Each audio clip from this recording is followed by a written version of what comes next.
Dominant Protector. Credit to the author. 6,231-40. Ang mga pangalan po na nandito ay galing sa mga name generator. Kung meron man pagkakatulad sa mga pangalan ng tao o lugar at pangyayari, ito ay tunay na hindi sinasadya.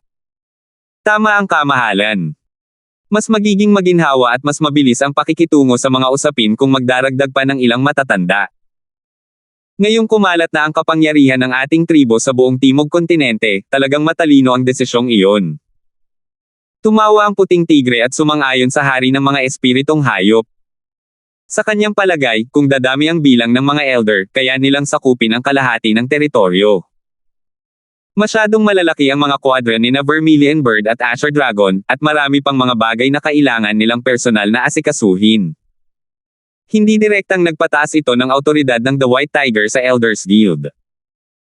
Bukod pa rito, batay sa usapin ng Royal Alchemist kanina lang, ang panukala ng hari ng mga espiritual na hayop ay malinaw na upang pahinin ang karapatan ng Vermilion Bird at ng Azure Dragon na magsalita. Siyempre, agad itong susuportahan ng White Tiger. Hindi lamang ito makakalapit sa hari ng mga espiritual na hayop, kundi maaari rin itong atakihin ang kalaban. Bakit hindi? Bahagyang ngumisi ang ibong Vermilion. Tiningnan niya ang hari ng mga espiritual na hayop ng may malalim na tingin at tumango ng walang pakialam. Tama ang kamahalan. Mayroon ba kayong mga mungkahi para sa mga bagong kandidato? Bilang haring pupay na sinusuportahan ng Vermilion Bird, ang hari ng mga espiritual na halimaw ay karaniwang nakikipag-ugnayan sa Vermilion Bird at sa mga tao ng Azure Dragon. Kahit na gusto nitong pumili ng kandidato, hindi nito maiiwasan ang saklaw na ito, kaya hindi nag-aalala ang Vermilion Bird. Kung ang hari ng mga espiritong halimaw ay palihim na nakipagsabuatan sa puting tigre at itim na pagong at gustong imungkahi ang kanilang mga masters, maaaring tuluyang tinanggihan ni Vermilion Bird ang kandidato, kaya walang salungatan sa panukalang ito. Elder Vermilion Bird, ang Elder Council ng inyong inner sect ang magpapasya kung ilang elder pa ang idedagdag ninyo, at sa akin na lang kayo mag-uulat. Pero sa pagkakataong ito, para sa kapakanan ng pag-unlad ng ating Spirit Beast Clan, iminumungkahi kung magdagdag ng 2 pang upuan ng Elder Alchemist. Ibibigay natin ang mga ito kina Master Terence at Master Liizaw. Ngumiti ang hari ng mga Spirit Beast at itinuro sina Terence at Ramlee, gusto silang i-promote bilang Elder. Kahit si Terence ay medyo nagulat. Hindi niya maintindihan kung bakit gustong-gusto siya ng hari ng mga Spirit Beast. Hindi siya maaaring maging isang Imperial Refiner, kaya gusto niya itong maging isang Elder at maging kapantay ng Vermilion Bird at Azure Dragon. Gusto ba talaga ng hari ng mga Spirit Beast na mapalakas ang lakas ni na Terence at Ramlee? Siyempre, hindi rin naniwala si Terence sa dahilan na ito. Pakiramdam niya ay iba ang trato sa kanya ng hari ng mga espiritu halimaw na ito, ngunit natatakpan din ng gininto ang maskara ang kanyang mukha at boses.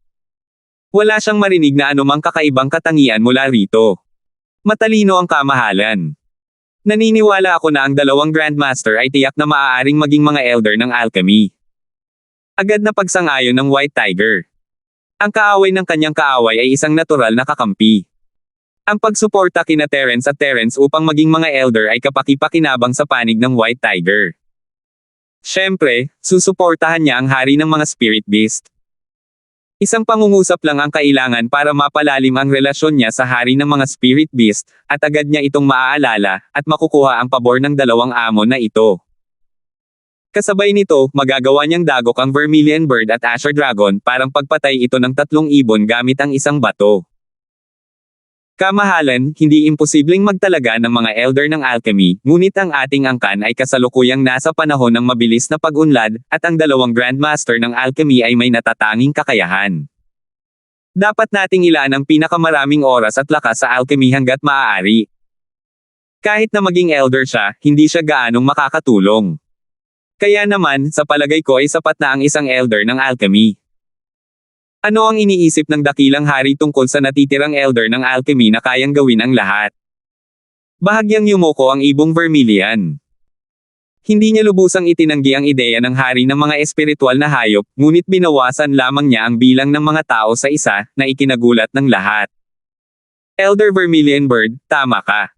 Gawin nating elder si Terence. Tumango ang hari ng mga Spirit Beast sa kasiyahan. Kasabay noon, si Terence ay naging elder ng alchemy na kapantay ng 4 na elder. Mahal na hari, ang mga karagdagang posisyon ng mga nakatatanda ay para sa ating mga plano sa hinaharap, kaya tawagin natin silang mga nakatatanda sa labas ng bulwagan. Sa ganitong paraan, mas magiging madali silang maiiba sa mga nakatatanda sa gabinete. Sinamantala ng Ibong Vermilion ang pagkakataong ipahayag ang kanyang mga saloobin. Ang mga nakatatanda sa labas ng bulwagan ay may parehong kapangyarihang bumoto tulad ng mga nakatatanda sa loob ng bulwagan pagdating sa mga bagay na may kinalaman sa mga panlabas na plano. Gayunpaman, wala silang karapatang makialam sa mga panloob na gawain ng ating angkan ng mga espiritong hayop. Kamahalan, dapat po ba kayong sumang-ayon dito, hindi ba? Walang problema. Napakamaalalahanin mo, nakatatandang Vermilion Bird. Nakamit na ng hari ng mga espiritong hayop ang layunin nito, kaya hindi na mahalaga ang iba pang bagay.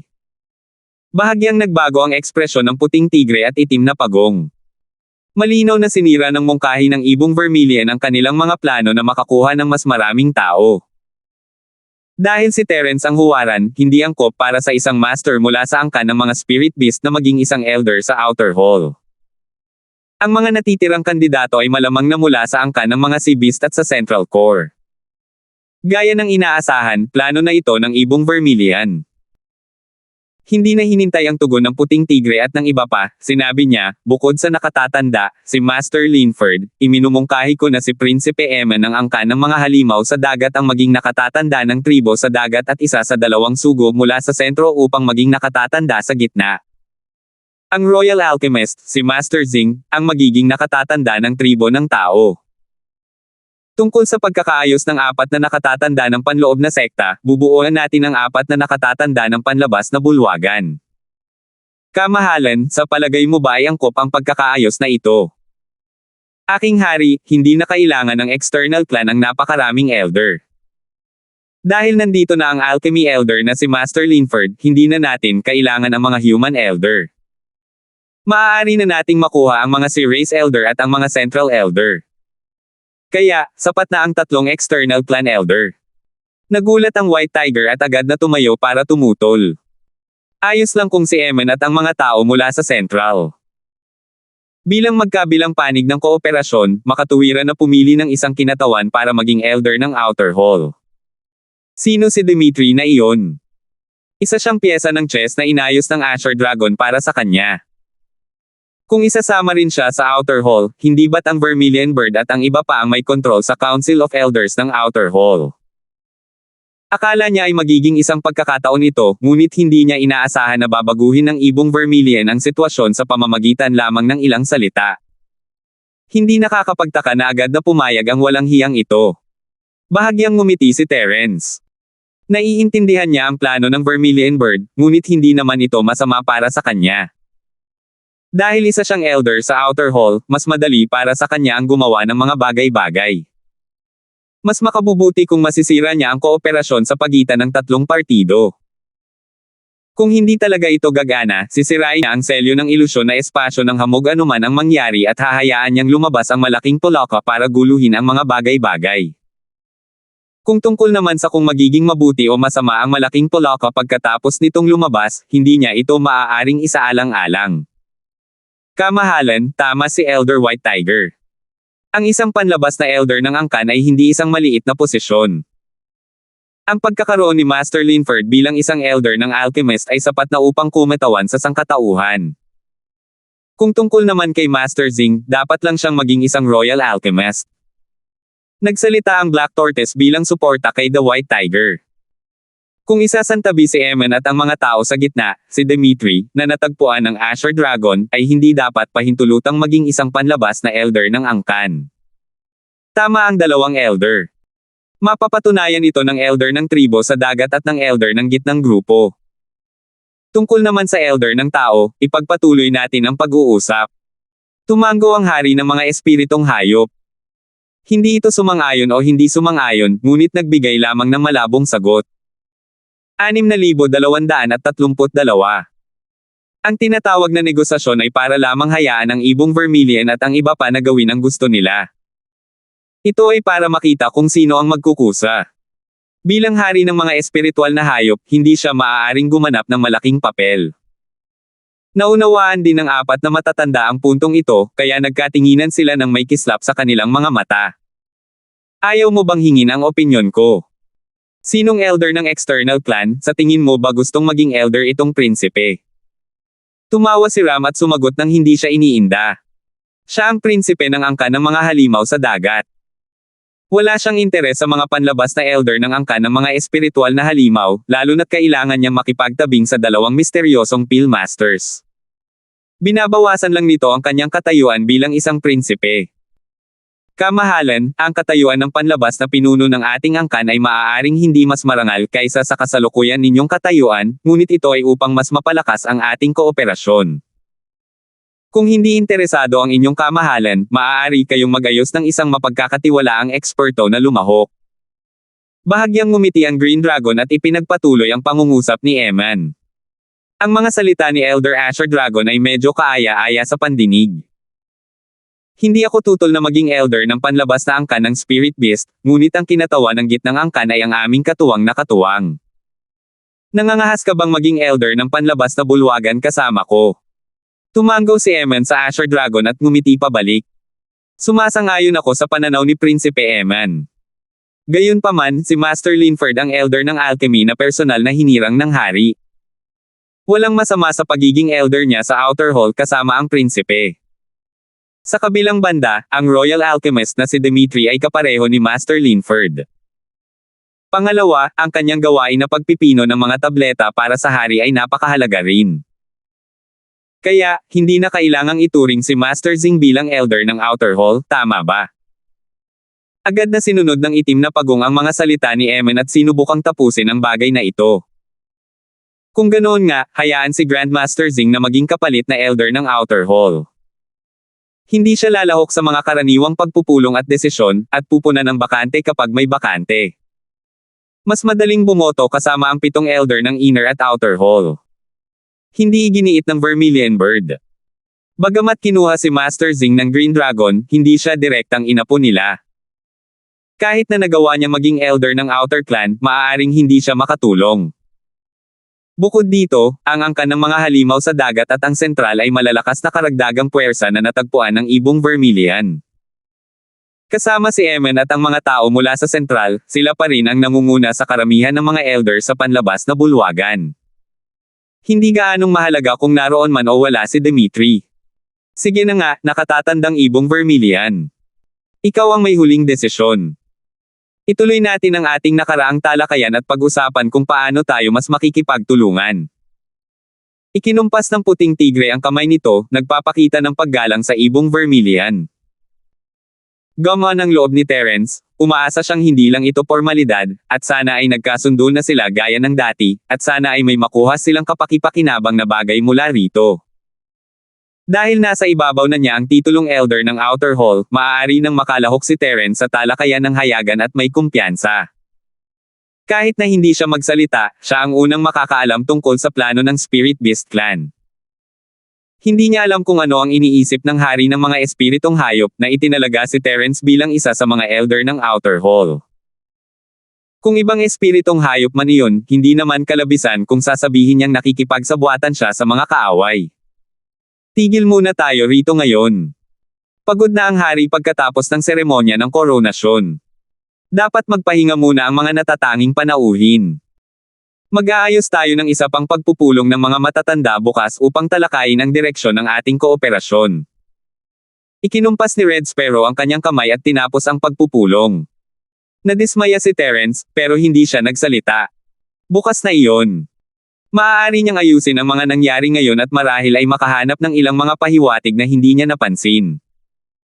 Tumayo ang hari ng mga espiritong hayop at sinabing, hindi ako dadalo sa pulong bukas. Kung may kailangan akong malaman, ipapaalam ko sa mga elder. Gayun din, kung libre si Elder Terence, maaari mo akong puntahan. Interesado ako sa mga gamot mo. Salamat sa pabor, mahal na hari. Maaaring ipaliwanag sa iyo ni Terence anumang oras. Mabilis na ngumiti si Terence at ikinuyom ang kanyang mga kamao. Nakita ng lahat na pinuprotektahan siya ng hari ng mga espiritong hayop at hindi rin niya ito maintindihan. Kung magkakaroon siya ng pagkakataong makausap ang hari ng mga espiritong hayop ng mag-isa, hindi ito magiging masama para sa kanya. Mahal na hari, dapat ka munang bumalik at magpahinga. Kailangang maging pamilyar si Elder Terence sa mga elder sa Outer Hall at maghanda para sa pulong ng mga elder bukas. Hindi niya makikilala ang aking hari ng ilang sandali. Kung interesado ang inyong kamahalan sa alchemy, maaari ninyong tanungin ang Royal Alchemist na si Dimitri. Sumulyap ang Vermilion Bird kay Terence at pinigilan ang hari ng mga spirit beast na makipagkita kay Terence ng pribado. Bilang isang paksa, masyadong bastos na magsalita sa hari ng mga espiritong hayop ng ganito. Gayunpaman, matagal nakita ng mga taong naruroon ang tunay na katayuan ng hari ng mga espiritong hayop. Malinaw sa lahat na ang Vermilion Bird pa rin ang may pinakamalaking autoridad sa mga espiritong hayop. Sige, may katuturan ang sinabi ng elder ng Vermilion Bird.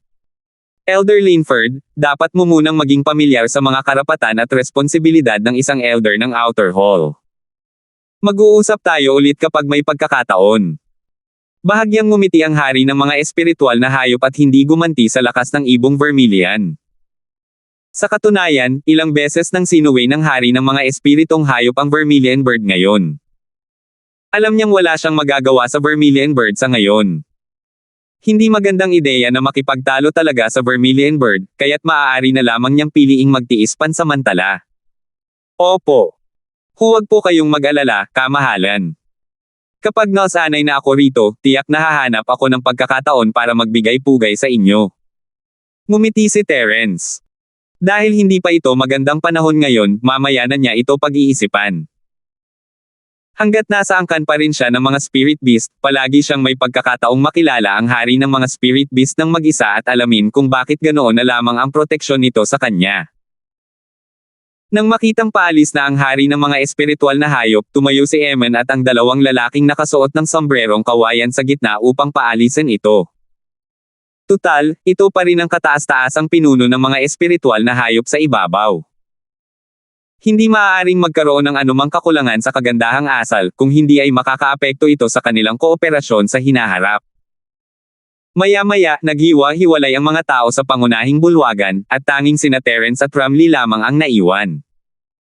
Ang dalawang gwardya ng spirit beast sa pasukan ay humtong sa gilid ng bulwagan. Mas maituturing itong isang pagbabantay kaysa isang gabay, ngunit hindi alintana ni Terence. Hanggat maaari siyang manatili sa palasyo, isa itong pambihirang pagkakataon. Habang nasa daan, nakaramdam si Terence ng banayad na banal na pakiramdam na kumakalat pabalik-balik. Malinaw na sila pa rin ni Ramley ang pangunahing target ng pagmamatsyag ng Spirit Beast Clan, at hindi angkop para sa kanila na gumawa ng kahit ano sa ngayon. Magpahinga ka muna rito. Kung may kailangan ka, pwede mong hilingin sa mga tao sa labas na gawin ito. Iba ang palasyo sa ibang lugar. Kung walang pahintulot, napakadaling pumasok sa ilang ipinagbabawal na lugar, at papatayin ka ng walang awa. Ngumiti ang gwardya ng espiritong halimaw at binalaan si Terence bago tumalikod at umalis. 6,233. Salamat sa paalala. Bahagyang ngumiti si Terence at nagpasalamat sa gwardya ng Spirit Beast bago lumingon para tingnan ang kanyang paligid. Hindi kalakihan ang palasyo sa gilid, ngunit mayroon itong 3 silid, sapat na ito para tumira kina Terence at Ramley. Gayunpaman, may mga bantay bawat 5 baitang at 10 baitang sa paligid ng palasyo sa gilid, at napakasikip nito.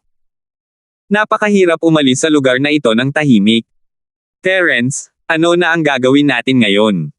Nagpadala si Ramley ng mensahe kay Terence. Dahil maraming gwardya sa labas, walang kahit anong espirito na nagbabantay sa bulwagan. Ligtas at palihim ang pakikipag-ugnayan gamit ang mensahe.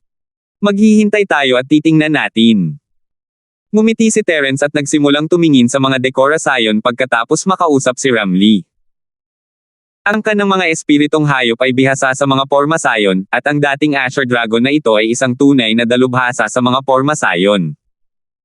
Hindi sila pinanggahasan ni Terence na maliitin, maaaring mayroong isang uri ng porma sayon ng pagmamatsyag dito. Tumingin siya sa paligid at wala siyang nakita. Sa wakas ay nakahinga ng maluwag si Terence. Dahil sa husay niya at ng multo sa mga porma sayon, dapat ay makita nila kung mayroong nakatagong porma sayon ng mga nagbabantay. Mukhang hindi talaga tayo sineseryoso ng angkan ng mga espiritong hayop. Mga ordinaryong gwardya lang ang inayos ko. Casual na naglakad si Terence at lumingon kay Ramlee nang nakangiti. May ideya ka ba? Ngumiti si Ramlee. Base sa ekspresyon ni Terence, parang may gagawin siyang hakbang. Tama iyan. Gusto kong lumabas at tingnan ang mga kaina-hinalang lokasyon na natagpuan ng maliliit na iyon. Kung talagang ito ang sentro ng selyo ng illusionary mist space, hahanap ako ng pagkakataon para sirain ito. Bahagyang tumango si Terence. Hindi mahalaga ang laso na inilagay sa kanya ng malaking pulaka. Ang mahalaga ay ang plano ng mga spirit beast ay masyadong mapanganib para sa mga tao. Kinakailangang palayain ang malaking pulaka para guluhin ito. Siyempre, kinailangan din niyang iligtas si Ryan Wang bilang isang bihag. Medyo tapat ang lalaking ito. Sayang at hindi siya makatakas sa espasyo ng ilusyon. Umaasa siyang hindi siya pahihirapan ng malaking pulaka. Paano tayo makakalabas? Kung aabisuhan natin ang Vermilion Bird at ang Azure Dragon, magiging lubhang mahirap ito. Hindi nagduda si Ramlee na hindi makakaalis si Terence sa lugar na ito. Kung talagang gagawin niya ang lahat, naniniwala siyang hindi makakapantay ni Terence ang mga gwardya sa labas. Gayunpaman, ito ang palasyo ng angkan ng mga espiritong halimaw. Kung gagawa sila ng masyadong ingay, maaakit nila ang mga tunay na supermasters. Sina Terence at Ramlee ay hindi man lang makakalaban ng isa sa kanilang mga daliri ng magkasama. Hindi katapat ni Terence ang mga gwardya sa labas, pero imposibleng makaalis siya sa bulwagan ng hindi napapansin.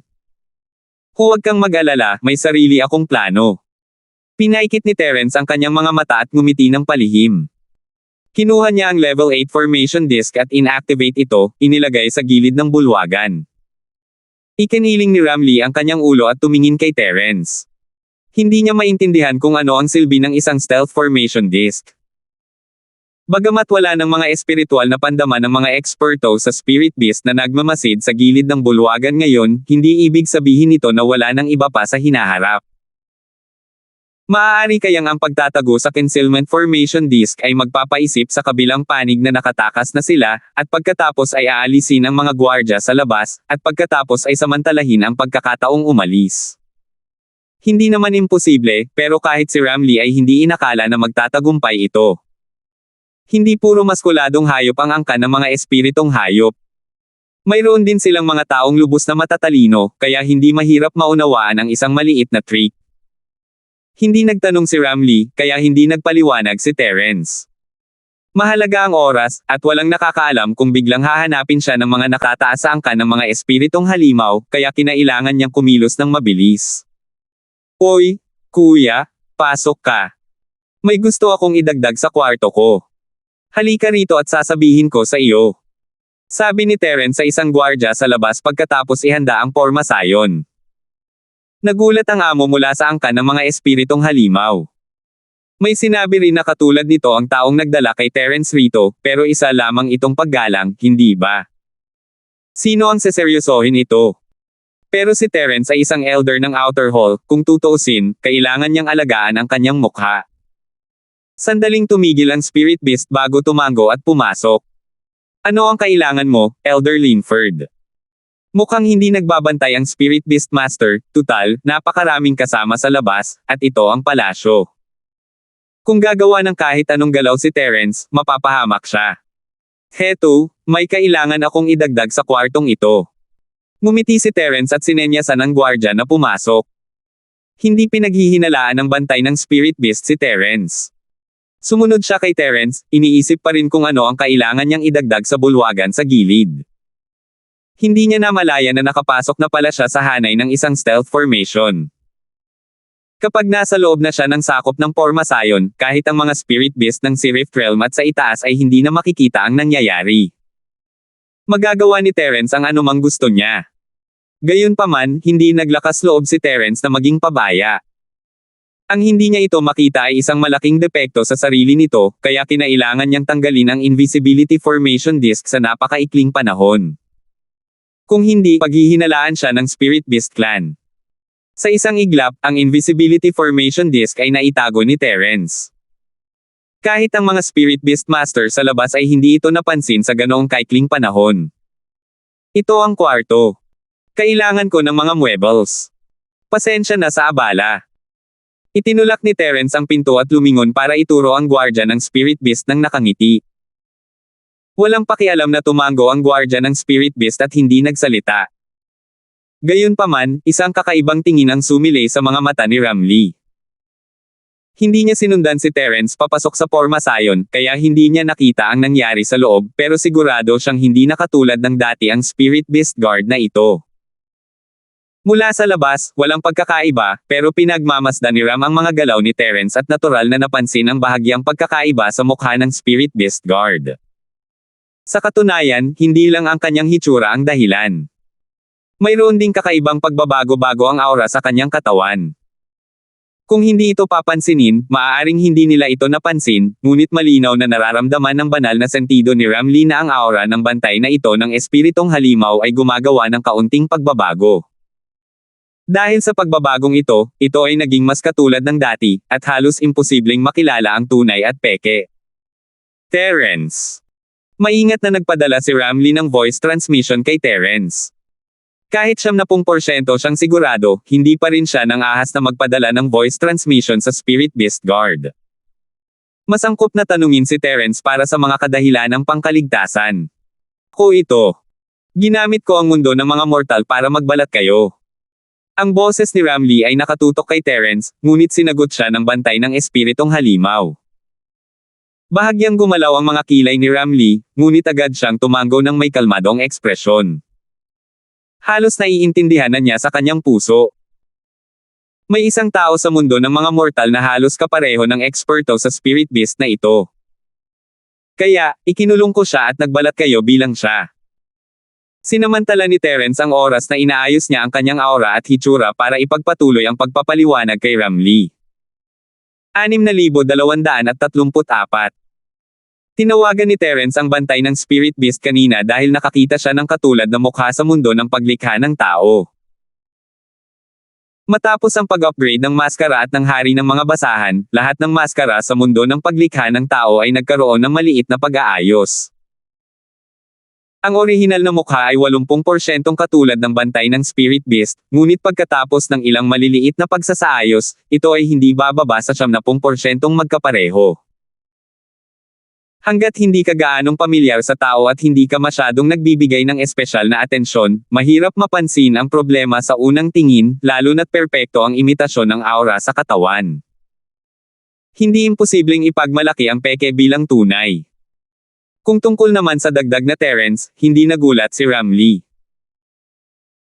Palaging ginagamit ni Gusha ang libu-libong pagbabago ng kahoy at kagubatan upang lumikha ng ilang clone para sa kasiyahan sa pakikipaglaban, at sanay na siya rito.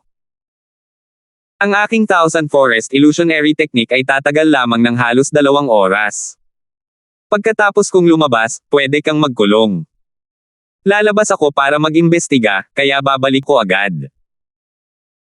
Plano ni Terence na sirain ang selyo ng Illusion Fog Space sa lalong madaling panahon, ngunit naisip niya kung paano nito maaapektuhan si Ramlee kung iiwan niya ito rito. Nagbago ang isip niya at nagpas siyang mag-focus sa pagmamanman. Walang anumang pandepensang gamit ang Spirit Beast, kaya ginamit ni Terence ang kanyang kamay na nangangagat ng kaluluwa para kunin ang espiritu nito at ilagay ito sa Jade Space, nang walang iniwang bakas. Kailangan niya itong iwan dito kasama ang kanyang clone, at wala nang anumang panganib sa ngayon. Naiintindihan ko, dapat ka nang umalis. Para maiwasan ang hinala. Bahagyang ngumiti si Ramlee at nagpadala ng mensahe kay Terence. Kung masyadong matagal na pumasok ang mga gwardya ng Spirit Beast, makukuha nila ang atensyon ng ibang mga gwardya. Maaaring perpekto ang hitsura ng pagbabalat kayo ni Terence, ngunit hindi naman ito perpekto. Mas mahalaga na hindi makaakit ng atensyon. Alam ni Terence na mahalaga ang oras, kaya hindi na siya nagsalita pa. Nanatili siyang malamig ang mukha at tumalikod na para umalis. Brazen, anong mga tagubilin ang mayroon ng elder ng panlabas na angkan na iyon? Ngumisi ang isa sa mga gwardya nang makita niyang nakabalat kayo ang gwardya ng Spirit Beast na si Terence. Nailipat na ni Terence ang lahat mula sa gwardya ng Spirit Beast patungo sa kanyang sarili, at isa na rito ang isang waist tag na may nakasulat na, "Bow." Pagkarinig sa mga salita ng gwardya, agad niyang nalaman na ang pangalan ng lalaking ginagaya niya ay si Brayson.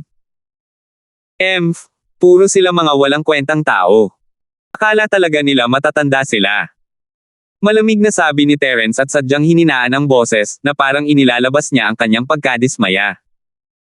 Sa katunayan, sinusubukan niyang pagtakpan ang kanyang kawalan ng boses. Kahit gaano pa sila magkamukha, magkaiba ang kanilang mga boses at tono, at agad itong mapapansin ng mga pamilyar na kasama. Ang sinasadyang kilos ni Terence ay lubos na matalino sa pagtatakip sa mga kapintasan. Hahaha, isa siyang tunay na elder. Mag-ingat ka, huwag mong saktan ang elder, hindi mo kayang gawin yan. May mapangasar na ekspresyon sa mukha ang Spirit Beast Guard na nagsalita kanina, at para bang biro lang iyon. Malinaw na wala siyang pakialam kay Terence, ang bagong elder ng Outer Hall. Ayaw nang magsalita pa ni Terence. Humigop lang siya at kumaway sa gwardya bago lumabas. Akala ng gwardya ay masama ang loob ni Terence kaya hindi niya masyadong inisip iyon. Tumawa siya ng ilang beses at pinanood si Terence na lumabas ng pasilyo. Napakaraming gwardya sa paligid, at karamihan sa kanila ay nakita si Terence na lumabas at sinabihan si Brayson na pumasok para gumawa ng isang bagay, ngunit walang nag-isip na sa isang iglap lamang, ang Brayson na pumasok ay si Terence. Kaya, walang sino man ang maingat na nagmasid kay Terence at hinayaan itong lumabas ng Cob-Cob. Bilang isang bantay ng angkan ng mga espiritong halimaw, hindi mag-aaksaya ng oras ang mga Panginoon sa palasyo sa kanya. Mabilis na kumilos si Terence, at sa loob ng ilang minuto, malapit na siya sa lugar kung saan siya natagpuan ng maliit na espiritong halimaw. Isang malakas na pandaman ng espirito sa palasyo ang minsan lamang siyang sinuri, at hindi man lang ito tumigil kahit isang segundo. Diretso lang itong dumaan. Hindi mapigilan ni Terence ang lihim na matuwa. Mabuti na lang at naisip niya ang ideyang ito.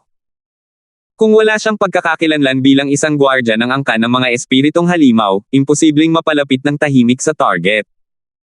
Napakalayo talaga ng lugar na ito. Habang papalapit tayo, mas kakaunti ang mga gwardya ng mga spiritual beast. Hindi kaya pinahahalagahan ng angkan ng mga spiritual beast ang selyo ng ilusyonaryong fog space. Hindi maiwasan ni Terence na maghinala. Kakaiba na nakalapit sila ng maayos sa kanilang target. Hindi dapat maging pabaya ang mga spirit beast. Habang pinag-iisipan ito ni Terence, lalo itong nagiging mali. Paano makakapaglakad ang isang gwardya sa palasyo nang hindi pinipigilan? Maliban na lang kung ang Brayson na ginagaya niya ay may kahangahangang pagkakakilanlan, hindi ito magkakaroon ng saysay. Senior Ghost, ano sa tingin mo? Teritoryo mo ito, huwag kang tumahimik. Itinaas ni Terence ang kanyang pagbabantay, ngunit hindi niya ginamit ang kanyang spirit sense para suriin ang lugar. Ang tanging maitatanong niya lang ay ang molditang bagay na nasa Jade Space. Bilang dating Asher Dragon, mas pamilyar siya sa palasyo kaysa sa isang baguhan tulad ni Terence. Ngayon gusto mo bang hingin ang opinyon ko? Ano bang ginagawa mo kanina? Sigaw ng demonyo, ipinapakita ang pagkadismaya nito sa mga kilos ni Terence. Senior Ghost, tumigil ka na sa pagkukunwari. Isa itong tunay na pool ng dragon at isang yungib ng tigre. Kung hindi ako mag-iingat, mawawala ang maliit kong buhay. Hindi alam ni Terence kung tatawa o iiyak habang patuloy niyang kinakausap ang bagay na iyon sa kanyang isipan. Sa totoo lang, hindi ko alam kung nasaan eksakto ang selyo ng illusionary mist space ng malaking palakang iyon. Gayunpaman, ang lugar na pinanggalingan mo ngayon ay isang ipinagbabawal na lugar ng angkan ng mga espiritong hayop. Hindi ka pinapayagang lumapit dito ng normal. Alam ng multo ang kahalagahan ng sitwasyon at tumigil sa pagbibiro. Sinimulan nitong ipakilala ang lugar kay Terence. Isang bawal na lugar. Kung gayon, hindi ba't napakabilis para sa akin na makalapit? Nagulat si Terence at natigilan. Kahit hindi siya agad mapatay, madali lang mabunyag ang pagkakakilanlan niya kapag nalapitan niya ang ipinagbabawal na lugar ng walang pahintulot. Kung mahulaan nila na ang target ni Terence ay ang selyo ng illusion fog space, mahihirapan siyang hindi mamatay. Napakabigla lang, pero ang pinakadelikadong lugar ay siya ring pinakaligtas. Habang papalapit ka sa ipinagbabawal na lugar, mas maliit ang posibilidad na matuklasan ka. Tumawa ang nilalang na ikanalito ni Terence. Senior Ghost, anong ibig mong sabihin dyan? Huwag mong sabihin na walang magbibigay pansin doon dahil lang bawal ang lugar na iyon. Hindi maintindihan ni Terence. Dahil bawal ang lugar na iyon, mas bibigyang pansin ito ng mga tao. Bakit hindi nila binigyang pansin ang mga spirit beast? Bukod sa ilang matataas na opisyal na may kakayahang makapasok sa ipinagbabawal na lugar ng palasyo, ang mga ordinaryong spirit beast ay hindi man lang makalapit dito. Tandaan, hindi ito maaaring makalapit, huwag kayong maglakas loob na lumapit. May mga paghihigpit dito, at kung gustong makalapit ng mga ordinaryong spirit beast, sila ay direktang itataboy. Dahil dito, ang mga eksperto ng Spirit Beast Clan na responsable sa paggamit ng kanilang espiritual na pandama upang obserbahan ang palasyo ay hindi magbibigay ng masyadong pansin sa paligid ng ipinagbabawal na lugar. Paliwanag ng multo, at agad na naunawaan ni Terence. 6,235. Senior Ghost, ang ibig mo bang sabihin ay ang mga Spirit Beast lang ang naaapektuhan ng Forbidden Land at walang restriction sa sangkatauhan? Kumurap si Terence dahil sa hindi makapaniwala. Ang ipinagbabawal na lupain ng mga espiritong halimaw ay hindi binabantayan ng mga tao. Ano ang dahilan nito? Maaari kayang ang taong nagtakda ng paghihigpit ay talagang mula sa lahi ng tao. Bakit hindi mo isipin yan? Sino ba naman ang nagtago mula sa pagmamatsyag ng buong angkan ng mga espiritong halimaw at palihim na pumunta sa paligid ng ipinagbabawal na lugar? Kung may makakagawa nito, kahit pa maging epektibo ang mga Jinji laban sa mga tao, wala silang gaanong epekto. Halatang hindi kasama rito si Terence, nagkataon lang na nakarating dito si Terence. Ito ay katulad ng paghihigpit na nagpalaya sa angkan ng mga halimaw sa dagat sa pinakahilagang isla. Hindi ito epektibo laban sa mga taong nagtatanim. Ang ipinagbabawal na lugar sa palasyo ng angkan ng mga espiritong hayop ay natural na isang ipinagbabawal na lugar para sa angkan ng mga espiritong hayop. Ito ay dahil ang kagubatan sa katimugang isla ay natural na isang ipinagbabawal na lugar para sa mga tao, hindi pa kasama rito ang palasyo.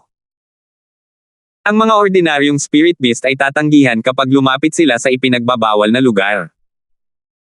Siyempre, hindi na kailangang bigyang pansin ng mga nakatataas sa mga spirit beast ang lugar na ito. May katuturan yan. Bilasan ko na. Kahit na selyado na ako ng spirit beast clan ngayon, mamamatay pa rin ako kung matuklasan ako. Tumanggaw si Terence at nagsimulang tumakbo muli. Kung lilipulin ng isang master mula sa Spirit Beast Clan ang lugar at hahanapin si Brayson sa lugar na hindi niya dapat puntahan, imposibleng hindi mabunyag ang pagkakakilanlan ni Terence. Masyadong malaki ang galaw ng pagtakas gamit ang kidlat, at hindi madaling gamitin ang mga pakpak na may bilis ng multo sa palasyo ng mga espiritong halimaw, kaya't tanging ang mga super limit butterfly micro steps lamang ang maaasahan ni Terence. Mabuti na lang at habang lumalakas siya, ang oras na magagamit niya ang super limit butterfly micro steps at ang bilis na kaya niyang pasabugan ay tumaas ng maraming beses. Medyo mas mababa lang ito ng kaunti kaysa sa pagtakas gamit ang kidlat sa loob ng maikling panahon. Naramdaman niya ang pagharang ng isang di nakikitang puwersa sa kanyang katawan sa loob ng isang segundo, at pagkatapos ay madali niya itong nadaanan. Nahulaan ni Terence na nakapasok na siya sa tinatawag na bawal na lugar. Senior Ghost, narating na ba natin ang lugar na to? Hindi tumigil si Terence at patuloy na sinundan ang direksyon na naramdaman niya, kinukumpirma ito gamit ang multo sa kanyang puso. Hindi ko alam kung narating mo na ang destinasyon mo, pero ang lugar na ito ay isa nga sa mga ipinagbabawal na lugar sa palasyo. Mula ngayon, hindi na maaaring pumasok ang mga ordinaryong miyembro ng angkan ng mga espiritong hayop. Walang pakialam na sagot ng demonyo, hindi man lang tumutol sa pagpasok ni Terence sa ipinagbabawal na lugar ng angkan ng mga espiritong hayop. Naku, paano nakapasok ang maliliit na nilalang na dinala ng malaking pulaka? Hindi ba sila maituturing na mga spirit beast? Medyo kumalma si Terence, at naunawaan ang dahilan bago pa man makasagot ang multo. Sa katunayan, ang maliliit na spirit beast na iyon ay hindi naiiba sa mga puppet. Hindi sila maituturing na miyembro ng Spirit Beast Clan, kaya mauunawaan na hindi sila pinipigilan nang pumasok sila sa ipinagbabawal na lugar. Ang tanging hindi niya maintindihan ay kung bakit ganito ang ginawang paghihigpit ng mga nakatatanda sa angkan ng mga espiritong halimaw. Sinadya nilang hinaranggan ang mga taong nasa kanilang panig, ngunit pinayagan ang mga tagalabas na makapasok. Maaari kayang ang ipinagbabawal na lugar ay talagang may malaking panganib. Natigilan si Terence sa paglalakad nang maisip niya ang posibilidad. Nag-aalinlangan niyang tinanong ang multo, "Senior Ghost, wala ka bang alam tungkol sa sitwasyon sa bawal na lugar na ito? Mayroon bang panganib, kaya mo pinagbabawalan ang mga miyembro ng iyong angkan na pumasok? Hindi ka ba natatakot na palihim na makapasok ang kalaban?" Hindi imposible ang sinabi mo, pero sa kasamaang palad, hindi ko masyadong nabigyan ng pansin ang mga bawal na lupain na ito dati, kaya hindi ako sigurado kung may mga panganib. Hindi man lang nahiya ang walang hiya, pero ikinalulungkot ni Terence kung paano siya nabigo bilang punong elder. Walang ibang nagawa si Terence kundi ang magpatuloy sa pagtakbo sa dilim matapos niyang hamakin ang sampaang iyon. Tungkol naman sa direksyon kung saan siya alerto, mula sa pag-iwas sa pagmamatsyag ng mga spirit beast ay lumipat siya sa paligid ng ipinagbabawal na lugar. Bagamat may early warning system ang Jade Space, hindi naglakas loob si Terence na maging pabaya. Hindi mahulaan ng panganib bago ito ma-activate, at kapag na-activate na ito, maaaring wala na siyang oras para gumanti. Nang maramdaman ang lokasyon ng halimaw, gumugol si Terence ng ilang minuto bago niya tuluyang narating ang kanyang destinasyon. Hindi maliit ang ipinagbabawal na lugar sa palasyo, at kung hindi lang dahil sa napakabilis na hakbang ng paro-paro, aabutin ng hindi bababa sa 1 oras ang paglalakad. Isa itong concealment array. May mga patibong ba sa loob? Bulong ni Terence sa sarili habang nakatayo sa harap ng isang peking bundok. Sa lupa sa ilalim ng peking bundok, isang maliit na spirit beast na bigay ng malaking pulaka ang naghihintay kay Terence. Hindi ito mukhang nagulat nang dumating si Terence na kahalintulad ni Brayson. Nakilala nito si Terence batay sa bakas ng banal na sentido na iniwan ng malaking pulaka sa katawan ni Terence, kaya hindi mahalaga kung ano ang hitsura ng taong nasa harap nito. Ikaw na maliit na nilalang, nakakita ka pa nga sa loob ng hanay ng mga nakatagong nilalang. Ang galing niya talaga. Sumulyap si Terence sa maliit na spirit beast, humanga sa malaking pulaka. Ang invisibility formation sa harap niya ay hindi bababa sa level 8 pataas, at hindi ito makita ni Terence gamit ang kasalukuyan niyang kakayahan. Ito ay sa tulong ng kakayahan ng sumpaman, ngunit kayang gawin ito ng maliit na spirit beast. Sapat na ito para patunayan kung gaano kalakas ang malaking pulaka. Hindi nagbago ang mga mata ng maliit na spirit beast. Umiling ito kay Terence at lumingon upang pumasok sa saklaw ng invisibility formation. Humakbang si Terence at sumunod. Alam niyang malamang na hindi mapanganib sa loob. Nakasalalay kay Terence kung makakalabas ang malaking pulaka o hindi, kaya hindi ito madadala ng maliit na spirit beast sa isang mapanganib na lugar. Lumabo ang paningin ni Terence pagkatapak niya sa pormasayon, tuluyan nang nawala ang peking bundok, at ang lumitaw sa harap niya ay isang platapormang gawa sa berdeng bato. May isang itim na halijing bakal na napapalibutan ng 3 tao sa plataporma, at may cade ng kasing kapal ng braso ng isang bata na nakapulupot dito. Ang kakaiba lang ay ang isang dulo ng kadena ay nakaunat palabas ng haligi at nawala sa hangin, na parang tumagos ito sa ibang espasyo. Ito ang selyo ng illusionary mist space. Medyo nagulat si Terence, medyo masyadong maayos ang takbo ng mga bagay-bagay. Maaari kayang ang pagsira sa mga haligi at kadena ay makakasira sa selyo ng illusion fog space sa pulaka. Kung ganoon lang kasimple, nakakulong kaya ang malaking pulaka sa espasyo ng ilusyonaryong hamog ng napakaraming taon. Lumingon ang spirit beast kay Terence at biglang nagpakawala ng isang atake sa bakal na haligi sa plataporma. Gayunpaman, bago pa man makalapit ang atake sa plataporma, isang kadena ang lumipad palabas mula sa bakal na haligi na parang kidlat at tuluyang winasak ang atake ng spirit beast. Kasabay nito, hindi bumagal ang puwersa at patuloy na binaril ang umaatake. Medyo nagulat si Terence. Alam na alam niya ang antas ng pag-atake ng maliit na Spirit Beast, at madaling naputol ng kadena ang pag-atake ng maliit na Spirit Beast at nagpatuloy sa pag-atake dito nang walang anumang pagtutol. Siguradong ganoon din kadali ang pakikitungo sa kanya. 6,236. Sa harap ng biglaang pag-atake ng kadena, ang maliit na Spirit Beast ay nagkaroon lamang ng oras upang bahagyang iikot ang katawan nito, at ito ay nagawa kaagad pagkatapos ng pag-atake. Gayunpaman, hindi pa rin ito naiwasan ang pagtagos ng bakal na kadena, at kalahati ng katawan nito ay direktang nabali. Mabuti na lang at balewala lang ang ganitong uri ng pinsala, at maaari pa itong gumaling pagkalipas ng ilang panahon. Matapos tumama ang Cade ng bakal sa target, lumikha ito ng isang malinaw na tunog at dahan-daang umatras pabalik sa haliging bakal at muling sumapi sa kadena. Ibang-iba ito sa bilis ng kidlat nang maglunsad ito ng isang atake. Hindi nakakapagtaka na ang ipinagbabawal na lugar na ito ay walang ibang depensa. Ang mga bakal na kadena lamang sa mataas na plataporma ang hindi madaling masira. Tiningnan ni Terence ang kaawa-awang Spirit Beast at tumangala sa mabababang bakal na mga haligi at kadena. Hindi niya maiwasang mapait na ngumiti at umiling.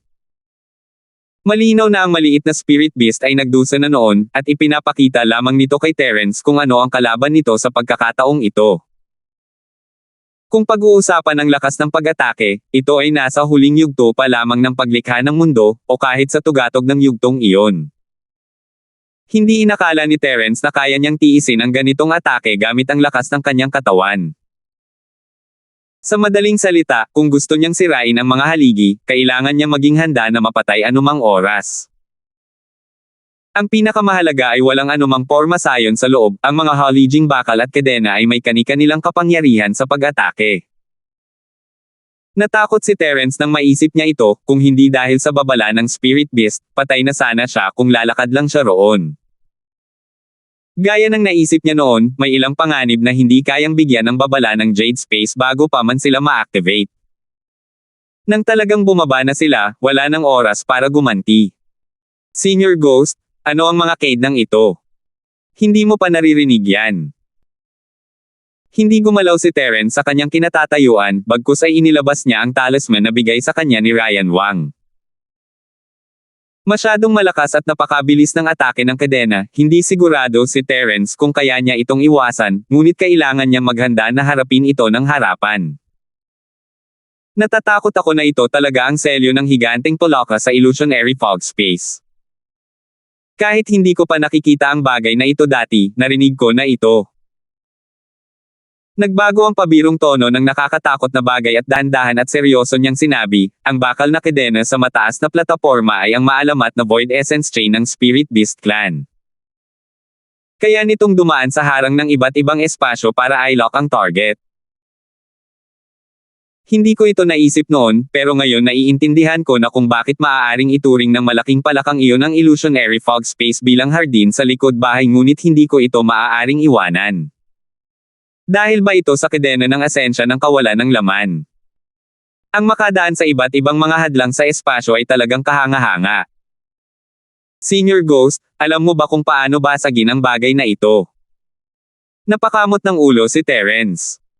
Mas inaalala niya kung paano buksan ang selyo. Tungkol naman sa pinagmulan ng mga kadena, wala ito sa kanyang isipan. Medyo mahirap para sa isang taong kasing lakas mo. Pinapayuhan kitang sumuko na. Bihira para sa taong iyon na sabihin na hindi sapat ang lakas ni Terence, ngunit iyon ang totoo. Pareho sila ni Terence ng sitwasyon, at kung may mangyari kay Terence, hindi siya tatakbo. Malinaw na wala ito sa kakayahan ni Terence, kaya mas mabuting pigilan siya. Kung wala kang sapat na lakas, may iba pang paraan para makabawi. Senior Ghost, sabihin mo lang sa akin kung ano ang gusto mong gawin. Nag-alangan si Terence, baka hindi na siya swertehin na makalapit ulit. Kaya naman, kung kailangan niya ng isang malakas na atake, maaari pa rin siyang gumamit ng ibang mga paraan kahit na hindi siya sapat ang lakas. Halimbawa, ang pagtitipon ng lahat ng maliliit na Spirit Beast para sama-samang umatake, o ang attack formation na ibinigay ni Ryan Wang kay Terence, lahat ng mga ito ay maaaring gamitin bilang mga consumable. Hindi makakaapekto ang mga consumable na ito sa katawan ni Terence, at mula sa atake ng kadena ngayon lang, tila hindi aatakihin ang taong direktang umatake sa kanya. Ang pinakamahalaga ay nasa kanya pa rin ang itim na kono na bigay sa kanya ng malaking pulaka. Isa itong bagay na espesyal na ginagamit para basagin ang mga selyo. Hinugot ni Terence ang itim na kono, ngunit hindi ito tumugon kahit gaano niya pilitin. Hindi niya alam kung nahanap niya ang maling target o may iba pa. Hindi ganoon kadali. Malabo kong natatandaan na mayroong 5 void essence chain sa kabuuan, at isa lamang ito sa mga iyon. Hindi ko alam kung saang void essence chain nakakulong ang Big Frog, o posible na nakakulong ito ng 5 ng sabay-sabay. Kahit na masira mo ang isa, wala itong silbi. Maaakit din ito ang atensyon ng buong Spirit Beast Clan. Walang makakapagligtas sa iyo sa oras na iyon. Seryosong sabi ng multo. Nahulaan ni Terence na gagana lang ang itim na kono kapag nahanap na ang katumbas o lahat ng mga kedena ng butas na nakakulong sa pulaka. Hindi madaling sirain ang void essence chain na ito, at ang malaking galaw na ay dudulot nito ay maaaring mangyari. Magtagumpay man ito o hindi, tiyak na makukuha nito ang atensyon ng buong Spirit Beast Clan. Hindi niya alam kung nakatali ba ang pulaka sa cade ng ito, pero kung hindi dahil sa isa o ilang cade ng ito, hindi makakalapit si Terence ng ganoon kadali sa iba pang mga kedena kahit pamasira niya ito. Senior Ghost, ang ibig mo bang sabihin ay hindi muna natin dapat hawakan ang Void Essence Chain na ito, at humanap ng ibang okasyon bago tayo makahanap ng paraan para sirain ito ng sabay-sabay? Sandali na nag-isip si Terence, at sumuko na sa ideya na sirain ito. Hindi ko sinabi yan, pero kailangan mong mag-isip ng ganito. Gayunpaman, ang malaking pulaka ay hindi nagmamadaling lumabas. Kapag naitaas mo na ang iyong lakas sa itaas ng yugto ng paglikha ng lupa, maaari mong subukang tingnan kung masisira mo ang kadena ng asensya ng kawalan. Sa oras na iyon, malamang na hindi mo nakakailanganin ang sirang bagay na ibinigay sa iyo ng malaking pulaka para magtagumpay. Tumawa ng masama ang demonyo. Hindi pa kasama kung gaano katagal bago maabot ni Terence ang yugto ng pagbuo ng lupa, kahit na gawin niya iyon, tiyak na mas babantayan pa siya ng angkan ng mga espiritong hayop. Hindi nila hahayaang makatakas sa kanilang kontrol ang isang master sa antas na ito. Senior Ghost, pwede ka na bang magtayo ng short distance teleportation formation ngayon? Pagbabago ni Terence ng usapan at nagpas siyang huwag ng pag-usapan pa ang tungkol sa Void Chain. Naghahanda na siya para sa susunod niyang gagawin. Alisin mo ang, salita. Buong kumpiyansa na wika ng demonyong nilalang. Hindi ba't sinabi mong hindi ka masyadong nagsaliksik tungkol sa kalawakan, kaya hindi ka magaling sa mga bagay tulad ng teleportation arrays? Tuwang-tuwa si Terence, ngunit inilantad pa rin niya ang tunay na katangian ng bagay na ito. Dati pa yan. Isa akong henyo sa larangan ng mga array. Paano magiging mahirap para sa akin ang isang short-distance teleportation array? Wala man lang pakialam ang lalaking yun sa mga sinabi ni Terence, pero ang huling pangungusap ay nagpapakita ng kawalan niya ng kumpiyansa, pero pagkatapos kong iset up yan, mahirap sabihin kung magkakaroon ng problema. Bata, kailangan mong mag-isip ng mabuti. Huwag mo akong hanapin kung may problema. 6,237. Mamamatay ba ako? Hindi alam ni Terence ang sasabihin, ang isang hindi pa ganap na porma sayo ng teleportasyon ay kayang pumatay ng isang tao. Halimbawa, 1,000 taong pagong. Pagdating sa kalawakan, walang lugar para sa anumang pagkakamali. Kung ang katawan ng isang tao ay mapunit ng hindi matatag na kalawakan habang nagte-teleport, kalahati sa kanila ay mapupunta sa silangan at ang kalahati naman ay sa kanluran, hindi ba't labis na hindi makatarungan iyon? Paano ito posible? Nagdududa ka ba sa antas ng aking array daw? Sinasabi ko sa iyo, walang mamamatay. Aba, talagang sobra na, halos ganoon nga. Noong una, medyo matigas ang ulo ng multo, ngunit habang nagsasalita siya, nagsimula siyang makaramdam ng pagkakasala. Naisip ni Terence na hindi na siya dapat umasa sa molditang porma sayo ng teleportasyon, mas ligtas kung pupunta na lang siya ulit doon. Kahit na hindi na siya magkaroon ng pagkakataong bumalik, mas mabuti na iyon kaysa mamatay habang nasa daan. Ha. Huwag kang mag-alala, nagbibiro lang ako sa'yo. Ginagarantiya ko na walang anumang panganib na magbabante sa buhay. Kung mamamatay ka, matatapos din ako.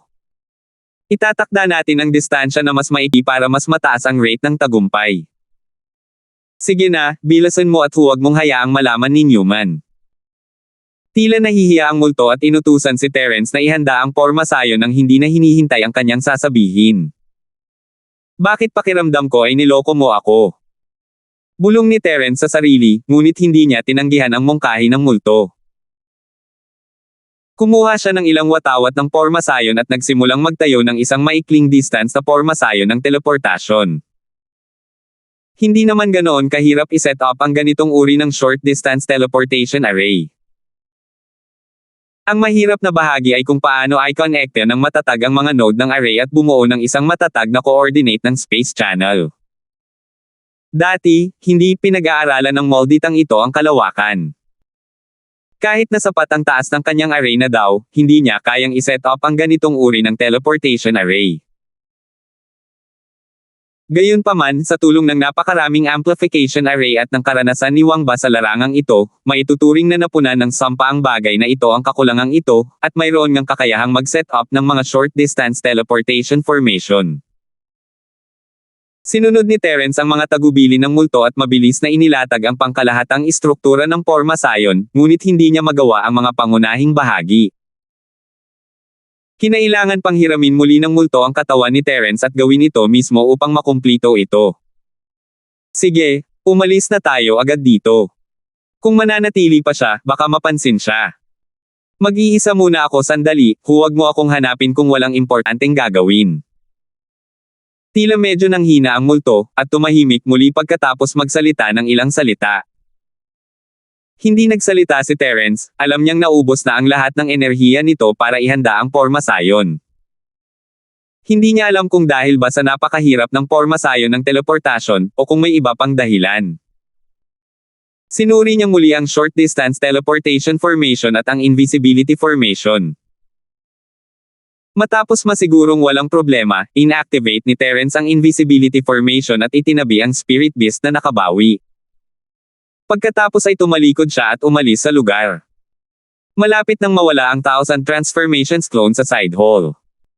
Kailangang bumalik agad si Terence, kung hindi ay mapapahamak si Ram. Sa pagkakataong ito, marami na siyang natutuhan mula sa pakikipagsapalaran na ito. Sa pinakamababa, natagpuan niya ang lokasyon ng kadena ng Void Essence, at matagumpay na nakapag-set up ng isang short-distance teleportation array. Hanggat mahahanap niya ang apat pa at mauulit ang parehong bagay, maaari siyang maglunsad ng serye ng mga pag-atake sa pinakamaikling posibleng oras kapag mayroon pa siyang lakas. Kung hindi sila kikilos, magiging maayos sana sila. Pero kung kikilos sila, sisirain nila ang lahat, at hindi mabibigyan ng oras ang mga spirit beast na gumanti. Pauwi na, pinakawalan ni Terence ang iba pang maliliit na spirit beast. Hindi sila mapapahamak ni Ramlee sa loob ng maikling panahon. Sa halip na panatilihin ang maliliit na bagay na ito, mas makabubuting hayaan silang mangalap ng impormasyon. Dahil kontrolado sila ng banal na pandaman ng malaking Polaka, hindi kailangang magambala ni Terence ang kanilang mga kilos. Pagkatapos umalis sa ipinagbabawal na lugar, kinuha ni Terence ang isang mesa at upuan na jade mula sa kanyang samsam at naglakad sa gitna ng mga gwardya. Mas mabilis siyang naglakad kumpara noong bumalik siya sa gilid ng bulwagan. Grayson, bakit ang tagal mong nawala? Akala ko ba naghahanap ka ng karelasyon mo? Tumawa ang gwardya kanina at tinukso si Terence. Huwag mo nang banggitin yan. Hindi madaling mahanap ang bagay na yan. Tutal, isa siyang elder ng Outer Hall. Mas matagal pa tayo. Sinadya ni Terence na inalog ng kaunti ang mesa at upuan ng Jade, bumubulong para pagtakpan ang pagkakaiba ng boses niya habang papasok siya sa side hall. Sandaling naaga ng guard ang atensyon sa mesa at mga upuan ni Jade, ngunit nawala na si Terence sa pinto nang tumingin itong muli.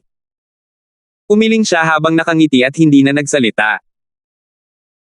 Ang mga mesa at upuang ginagamit ng mga espiritong halimaw ay ibang-iba sa mga ginagamit ng mga tao, kaya hindi naman sa walang mga mesa at upo ang Jade si Terence sa palasyo, kundi napakabihira ng mga ito. Hindi naman naging problema ang paggugol ng mas maraming oras sa paghahanap sa mga ito.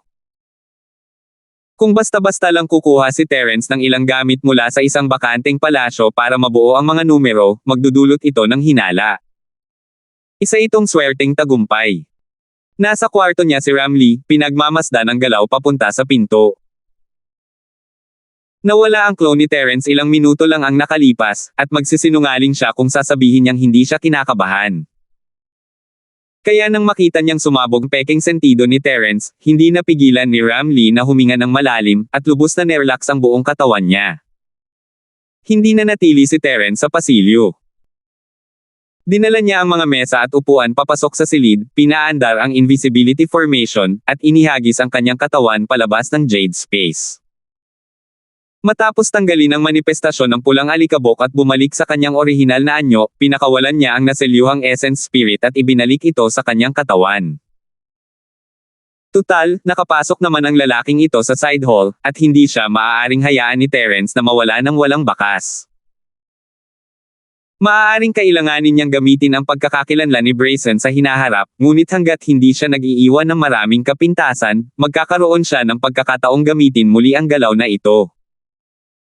Siyempre, hindi hahayaan ni Terence na magising si Brayson ng ganoon lang, kailangan pa rin niyang gawin ang mga kinakailangang bagay. Ginaising lang ni Terence ang lalaki matapos nitong may gawin sa selyadong espiritu. Hoy, gising. Gumising ka. Anong nangyayari? Bigla siyang hinimatay.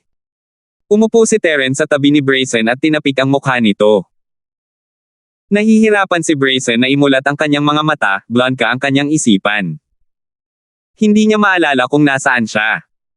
Matagal bago niya nakilala si Terence, ang bagong elder ng outer hall na minamaliit nila. Anong nangyayari? Bigla ba akong nahimatay? Bakit ka nandito?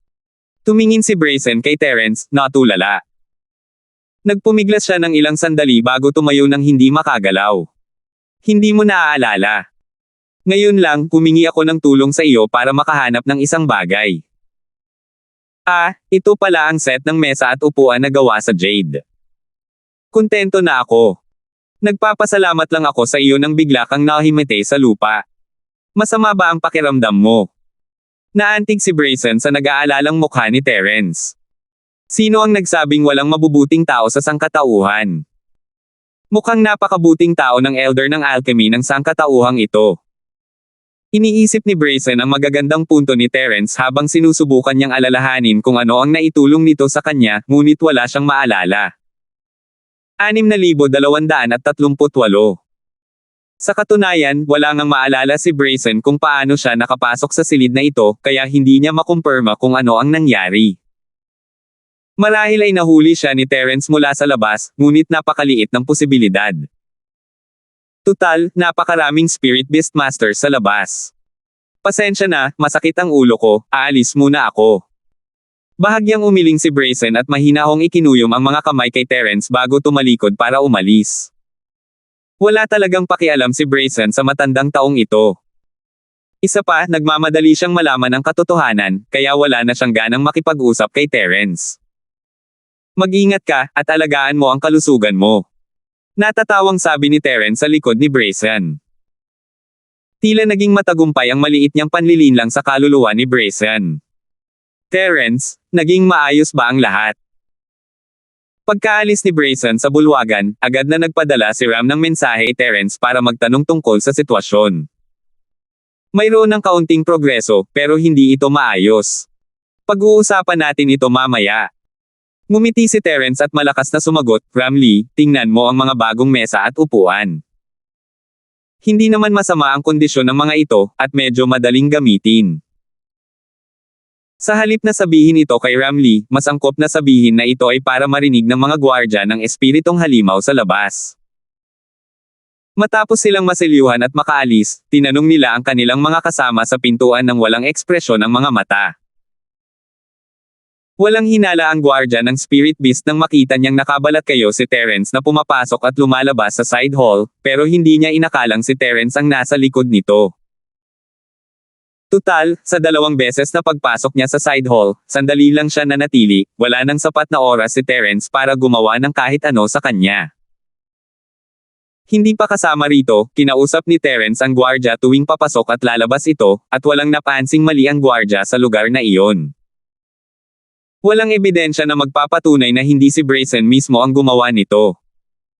Brazen, anong nangyari sa iyo bigla? Nawala ba ang kaluluwa niya? O palihim siyang uminom ngayon lang? Kailan ko ba siya nagsimulang mawala sa paningin ko? Sinabi ng gwardya na hindi niya pinaghihinalaan si Terence, ngunit naghihinala pa rin siya sa selyo. Walang dahilan para gawin ito ng isang Panginoon na tulad niya. Mukha ba akong lasing? Malungkot na tinitigan ni Brazen ang kasama niya. Naka-duty pa rin ito. Lalo na't umiinom, hindi man lang siya nang ahas na magsalita ng malakas. Ngayon, kapag nakikipag-usap siya sa kasama niya, sinasadya rin niyang hinaan ang boses niya. Hindi naman masama ang swerte ni Terence, ang kanyang pagkadismaya ay talagang mukhang 70 hanggang 80% katulad ng kay Brazen, at dahil sa pagkadismaya sa kanyang tono, hindi nakakapagtaka na hindi mapansin ng mga kaibigan ni Brazen ang pagkakaiba. Ang huling alaala ko ay ang pagbabantay ko sa pinto kasama ka. Paggising ko, nasa kwarto na ako sa pasilyo. Kakaiba ito. Sa tingin mo ba dapat natin itong iulat sa mga nakatataas? Hindi na hinintay ni Brazen na magsalita ang kasama niya at bahagyang nagtanong. Huwag po sana. Mabilis na hininaan ng gwardya ng Spirit Beast ang kanyang boses at pinutol si Brazen. Matapos tumingin sa paligid, sinabi niya sa mas mahinang boses, tanga ka ba? Kapag nalaman ito ng mga nakatataas, tiyak na ililipat ka sa iyong pwesto. Ang isang gwardya na nawala ng memorya sa maikling panahon ay malinaw na hindi isang mabuting gwardya.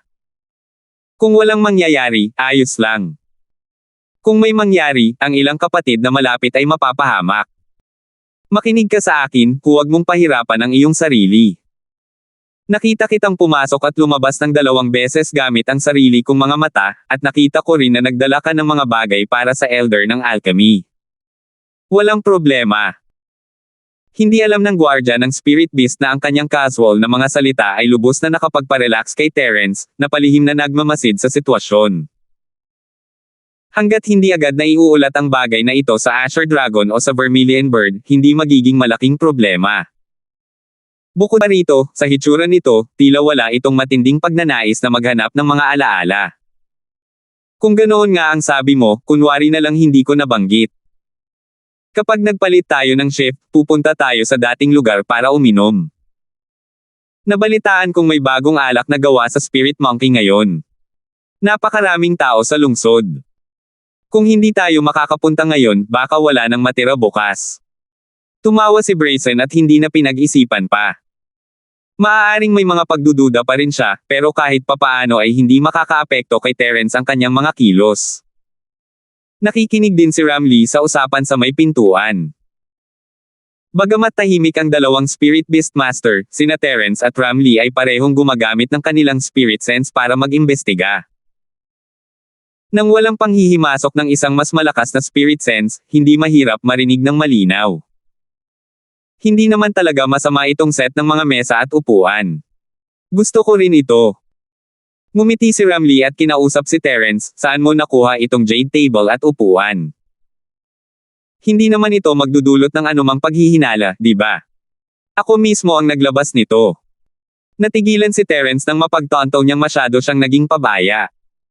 Ang ganitong uri ng mesa at upuan na jade ay maaaring hindi matagpuan sa palasyo ng Spirit Beast. Kung may makapansin nito, madali nilang mahuhulaan na hindi si Brazen ang unang beses na aalis sa side hall. Talagang panalo at talo. Dahil hindi naman galing sa palasyo ang mga mesa at upuan na iyon, hindi matiyak ng iba kung saan natagpuan ni Brazen ang mga iyon. Sa parehong dahilan, kung may makakita sa mga ito na pamilyar sa estilo ng mga mesa at upuan sa palasyo, tiyak na maghay-hinala sila. Ang tanging pag-asa niya ngayon ay ang isara ang mesa at huwag nang banggitin pa. Gaano man kapamilyar ang mga mesa at upuan, hindi sila maghay-hinala. Kung hindi may tatago ng Azure Dragon at Vermilion Bird ang ginawa ni Terence sa kanyang kaluluwa. Siguro masyado lang akong nag-iisip. Walang magbibigay ng espesyal na pansin sa mga maliliit na bagay na ito, pang-aliw ni Ramlee sa kanya. May mga bagay na hindi na kailangang sabihin ng malakas, dahil malinaw naman sa kanilang mga puso ang iniisip ng lahat. Dahil naiwan na ang depekto, huli na para ayusin ito ngayon. Ang magagawa na lang niya ay hindi magbago, dahil baka lumaki pa ito ng lumaki. Ikinumpas ni Terence ang kanyang kamay at hindi na nagsalita pa. Ikinwento niya rito ang tungkol sa pagkakatukla sa ipinagbabawal na lupain ng angkan ng mga espiritong hayop at ang katotohanang maaaring kailanganin nilang sirain ang 5 kadena ng asensya ng kawalan para mapalaya ang Poloka. Walang magagawa si Ramlee tungkol dito. Bukod sa kanyang pambihirang talento sa alchemy, para siyang bata sa lahat ng iba pang aspeto, napaka-cute at napakaganda. Imposibleng asahan siyang mag-isip ng paraan.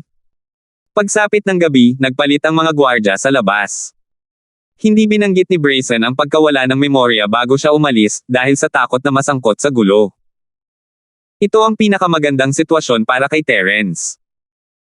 Pagkatapos ng bukas, maaaring hindi na muling magkita ang dalawa, at lahat ng nangyari ngayon ay mawawala. Lumipas ang gabi nang walang anumang pangyayari, at nang magbukang liwayway, sa wakas ay nagdala ng pagkain ang mga espiritong hayop. Hindi na nila hinintay pa si Terence, ang elder ng dibisyon ng alchemy, at si Ramlee, ang master ng dibisyon ng alchemy.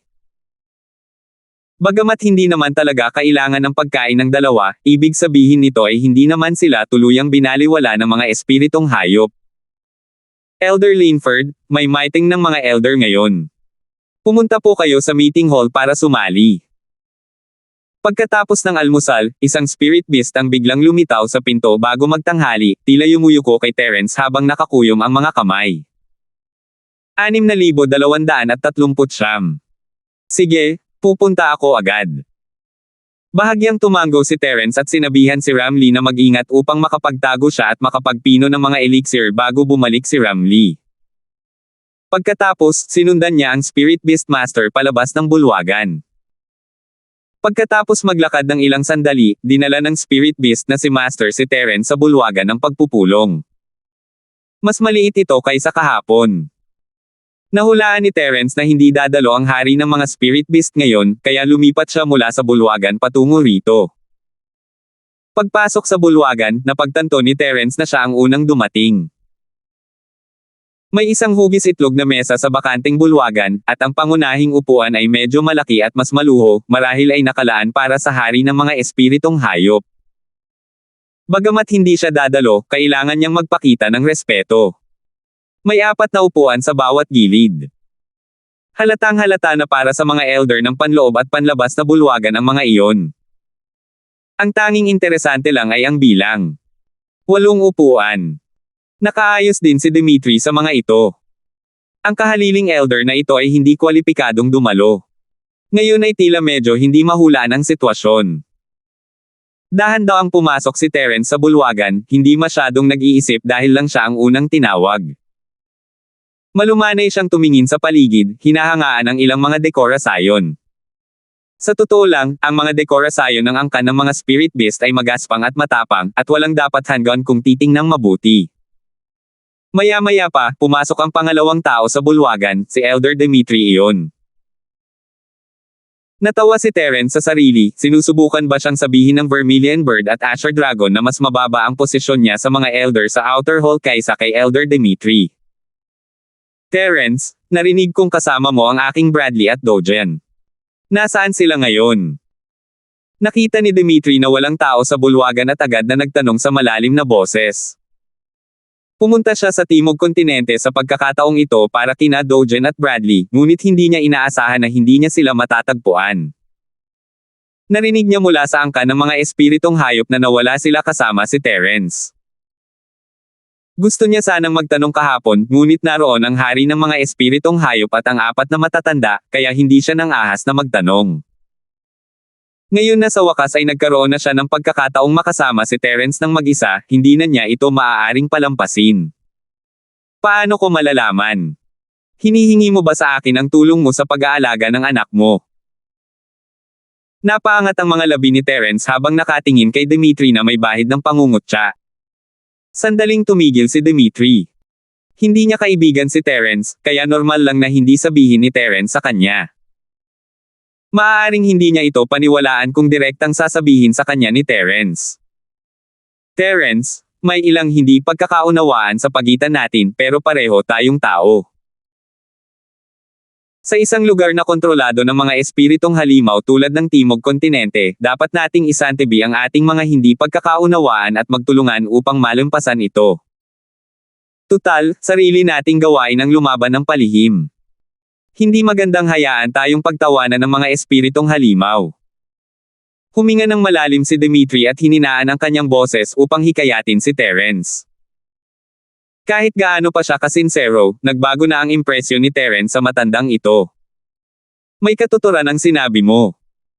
Kailangang magkaisa ang mga taong nagtatanim laban sa mga tagalabas. Kung hindi, lalamunan tayo ng angkan ng mga espiritong hayop sa kalaunan. Bahagya ng umiti si Terence at hininaan din ang kanyang boses. Galit siya sa pamilyang Zing, ngunit mabuti kung makakakuha siya ng tulong ni Dimitri sa sitwasyong ito. Hindi naman masama, Terence, nakikita mo ang kabuuan, ikaw nga ang pinuno ng nakababatang henerasyon. Nagtaas ng thumbs up si Dimitri at pinuri ito. Maingat niyang pinagmasdan ang pinto ng bulwagan. Nang makita niyang walang pumasok, nagpatuloy siya sa mahinang boses, kailangan nating magkaisa laban sa labas ng mundo, kaya sabihin mo sa akin ang kinaroroonan ng aking kapatid at apo. Habang nasa Timog Kontinente ka, gagawin ng pamilya Zing ang aming makakaya upang tulungan ka. Hindi niya alam kung ano ang nangyari sa dalawang ugok na sina Dogen at Bradley matapos silang mahiwalay kay Terence sa Illusion Fog Space, pero hindi naman malaking bagay na sabihin kay Dimitri ang tungkol sa Illusion Fog Space. Alam ito ni Asher Dragon, kaya kung may lakas ng loob si Dimitri na tanungin si Asher Dragon, malalaman din niya ang balita. Naisip ni Terence na sulit na sabihin ito kay Dimitri, ngunit bago pa siya makapagpaliwanag, may pumasok. Nakulong silang dalawa sa isang lihim na kaharian. Sasabihin ko sa iyo ng detalyado kapag may pagkakataon. Maaari mo akong hanapin mamaya, mabilis na sabi ni Terence sa mahinang boses at naglakad papunta sa mahabang oval na mesa. Bigla niyang pinili ang pangatlong upuan at umupo. Sa pagkakataong ito, ang lalaking may itim na sombrerong kawayan ang nagmula sa gitna. Kasunod niya ang prinsipe ng mga halimaw sa dagat, si Eman. Malamang na nagkataon lang na nagkita silang dalawa sa labas ng pinto. Bagamat magkakampi sila, tila hindi sila gaanong malapit. Noon pa man ay gusto nang sirain ni Terence ang three-way alliance ng Spirit Beast Clan. Nang makita ang lalaking nakasuot ng itim na sombrerong kawayan at ang mga kilos ni Eman, bigla siyang nakaramdam ng bahagyang pagbabago sa kanyang puso. Pakiramdam niya ay kung hindi sapat ang pagiging malapit ng dalawa, maaari niyang gamitin ito bilang isang pagkakataon upang makakuha ng isang bagay mula rito. Sunod-sunod na pumasok ang lalaking may itim na sombrerong kawayan at si Eman. Hindi niya pinansin sina Dimitri at Terence na unang dumating at dumiretso sa mahabang mesa.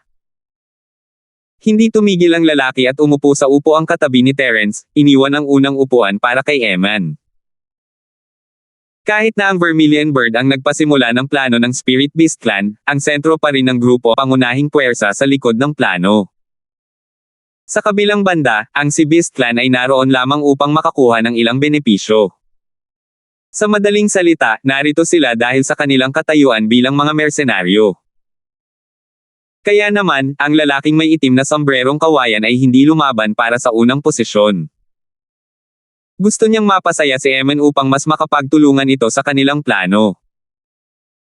Nasiyahan si Eman dito at umupo sa tabi ng lalaking nakasuot ng itim na sombrerong kawayan. Bilang prinsipe ng tribo ng mga halimaw sa dagat, naramdaman ni Eman na ipinanganak siya para maging ang may pinakamataas na katayuan dito. Tuwang-tuwa si Dimitri matapos marinig ang mga sinabi ni Terence. Hanggat alam niya ang tungkol sa dalawa, mahahanap niya sila. Tungkol naman sa mga sinabi niya kay Terence, makikita niya kung ano ang mangyayari kapag nalaman niya ang balita. Nakaupo na ang tatlong elder sa outer hall, at si Dimitri ay umupo sa huling upuan sa tabi ni Terence. Wala silang interes na mag-usap at hinintay na lang sina Vermilion Bird at ang iba pa.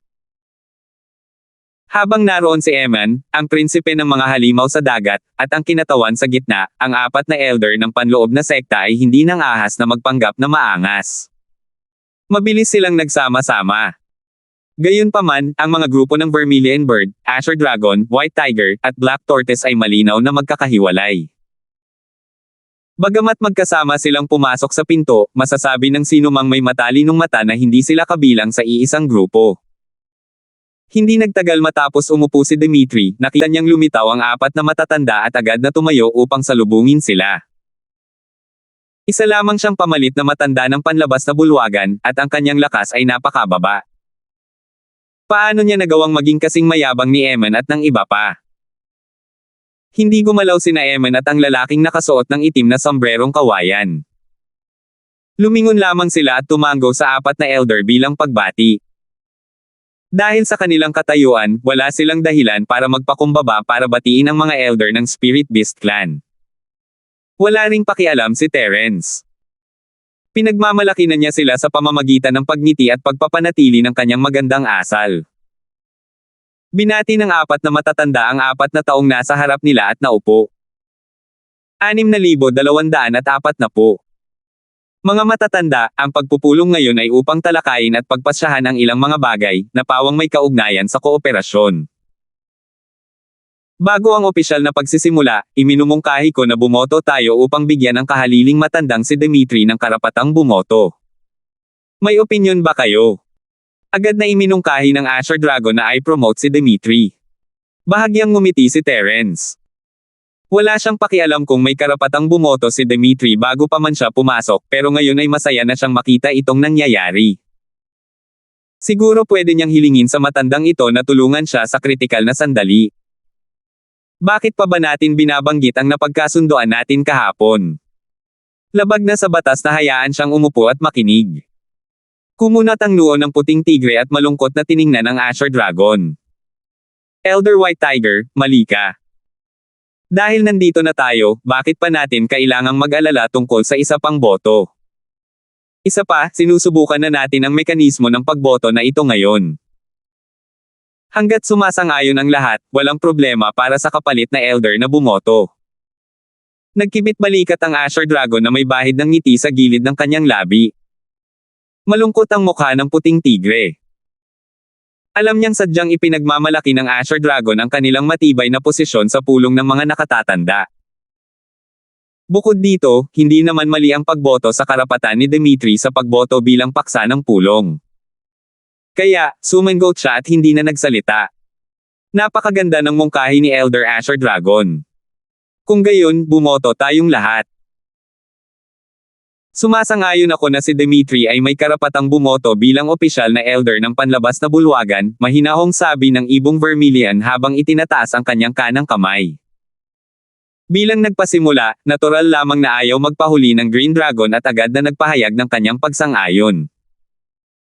Hindi seryoso sina Eman at ang lalaking nakasuot ng itim na sombrerong kawayan kay Dimitri, ngunit dahil nagkasundo ang Vermilion Bird at ang Green Dragon, kinailangan nila itong gawa ng pabor.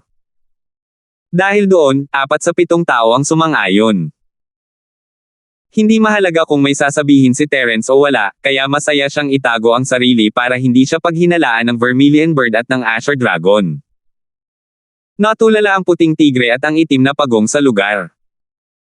Hindi sila nagsalita, parang naiintindihan na nila na hindi pabor sa kanila ang sitwasyon, kaya sumuko na lang sila sa pagtutol.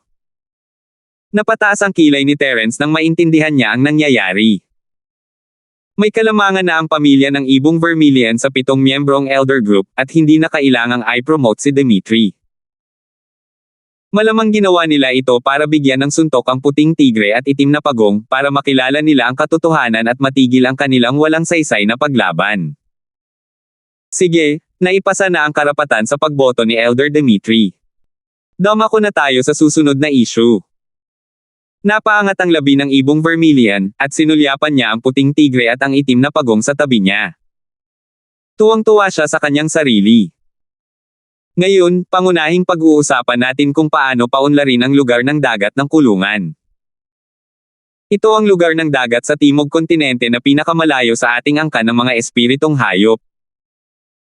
Dahil sa malupit na kapaligiran at malapit sa teritoryo ng angkan ng mga hayop sa dagat, ang mga angkan ng tao ay hindi nangangahas na manirahan doon kahit na maganda ang espiritual na enerhiya.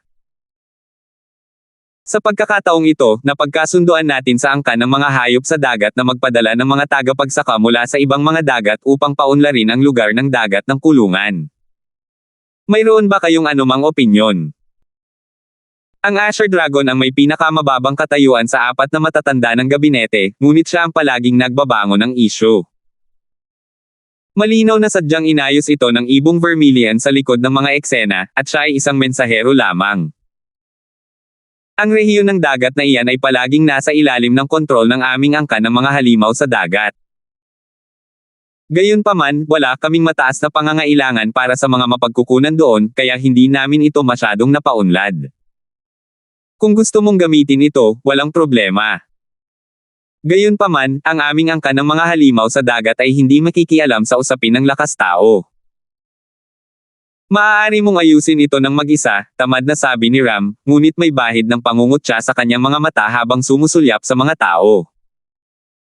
Sa apat na elder ng panlabas na angkan, bukod kay Eman, ang tatlo pa ay pawang mga tao. Kaya naman, gusto talaga niyang malaman kung ano ang nararamdaman nilang tatlo. Ang tinatawag na pagpapadala ng mga taong cultivator para sa kaunlaran ay sa katunayan ay pang-aalipan sa mga taong cultivator na parang mga alipin, tulad ng kung paano gustong alipinin ng mga tao ang mga espiritong halimaw bilang mga kabayo. Prinsipe Eman, huwag kang mag-alala. Hindi mo kailangang mag-alala tungkol sa mga bagay na ito. Tungkol naman sa transportasyon ng mga taong tagapagtanam, ang Spirit Beast Clan at ang Central ang mamamahala dito. Ang mga mineral at tabletang nakuha ay ipagpapalit sa mga angkop na mapagkukunan at ibibigay sa iyo. Bahagyang ngumiti ang Asher Dragon. Napag-usapan na nila kung paano hahatiin ang mga nasamsam, kaya hindi na kailangang magsalita pa rito. Partikular niyang binanggit ito para ipaalam kay Eman kung saang panig siya dapat manindigan sa lahat ng oras. Hindi mahuhulaan ang personalidad ng prinsipeng ito. Sa totoo lang, walang makakagarantiya kung kailan siya biglang mababaliw at magdudulot ng gulo. Elder Asher Dragon, ano ang kinalaman ng pagdadala ng mga taong cultivator? Nagre-recruit ka ba ng mga cultivator mula sa mga pangunahing karagatan at hinihiling sa kanila paunlarin ang lugar ng Hola sa dagat? Si Terence ay napakasensitibo sa mga plano ng angkan ng mga spirit beast, lalo na kapag may kinalaman ito sa mga tao. Hindi siya maaaring umupo lamang at walang gawin. Elder Linford, walang problema dyan. Mayaman ang mga mapagkukunan sa lugar ng Hola sa dagat. Dapat mong malaman na ang mga taong nagtatanim ay napakahusay sa pangangalap ng mga mapagkukunan, at ang pagpapanday at pagpino ng mga tableta ay pawang mga kasanayan na mahusay sila. Kung hahayaan natin ang mga taong nagtatanim na paunlarin ang lugar ng Hola sa dagat, tiyak na doble ang resulta na makukuha natin sa kalahati ng pagsisikap. Bahagyang ngumiti si Asher Dragon, magalang pa rin sa tanong ni Terence. Tutal, ang mga elixir na kailangan ng Spirit Beast Clan ay ginawa lamang ni Terence at Ramlee. Sayang at hindi direktang sinagot ni Green Dragon ang tanong ni Terence. Paano kaya masisiyahan si Terence? Elder Asher Dragon, may kalayaan ba ang mga human cultivator na ating nire-recruit na pumunta at umalis? Makatwiran ba ang gantimpala? Pinaikit ni Terence ang kanyang mga mata, handang alamin ang tunay na dahilan nito. Hindi naman sa malaki ang loob ni Terence na gustong ipaubaya sa kanya ang kaligtasan ng mga taong nagsasanay, pero hindi niya pwedeng magpanggap na wala siyang alam. Kailangan man lang niyang intindihin ito. Elder Terence, napaka-inosente mo. Walang makatwirang gantimpala at kalayaan para sa isang elder ng sekta ng Green Dragon. Lahat ng mga taong cultivator na ipapadala sa lugar ng Hola sa dagat ay pipigilan at magiging mga alipin natin. Magkakaroon sila ng kalayaang pumunta at umalis, at maging ang kanilang buhay at kamatayan ay nasa kamay ng Elder Asher Dragon. Walang awang kinukutya at tinuya ng White Tiger ang Asher Dragon. Sa anumang kaso, ang kawalan sa konseho ng mga nakatatanda ay nakatakda na. Kung wala na siyang mas magandang gawin, ang magagawa niya lang ay kamuhian ang ibong Vermilion at ang dragon na asul. Iyon na ang limitasyon ng magagawa niya ngayon. Tumututol ako rito. Nanlamig ang mukha ni Terence. Alam niyang hindi tatutol ang lalaki, pero kailangan niyang linawin ang kanyang saloobin. Napawalang bisa ang iyong pagtutol. Matagal nang napagdesisyonan ang usapin ng pagbubukas ng hole sa karagatan at ang plano ay sinimulan ng isagawa. Hindi ito isang bagay na mapipigilan ng isang panlabas na pinuno ng angkan na tulad mo dahil lang sa tumutol ka. Sumulyap si Vermilion Bird kay Terence, hindi siya masyadong iniisip. Gaya ng sabi niya, hindi sila pwedeng sumuko ng basta-basta dahil nagsimula na sila. Isa lamang palang elder sa outer hall si Terence, at wala namang gaanong kahulugan sa kanya ang mga salita niya. Salamat po at sinamahan ninyo ako, ingat lagi mga master.